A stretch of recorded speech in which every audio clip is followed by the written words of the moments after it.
nga mga Lods, meron akong good news sa inyo sa mga mahilig sa business, sa mga gusto matutong mag-ipon, makapag-invest sa darating na April 13. Darating lang naman dito si Sir Chinkitan.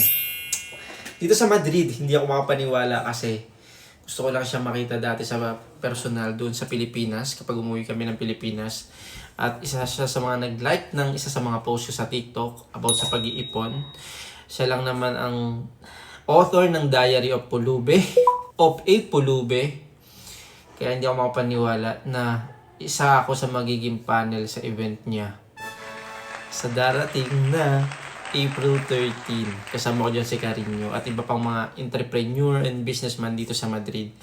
Kaya sa mga gusto rin matuto ng pagnenegosyo, isa sa mga pinaka-importanteng tao para sa akin na kailangan ng Pilipinas, si Sir Chinkitan, pupunta dito sa Madrid. So, tignan nyo yung post natin sa taas kung nandun yung instruction paano kayo makakasali.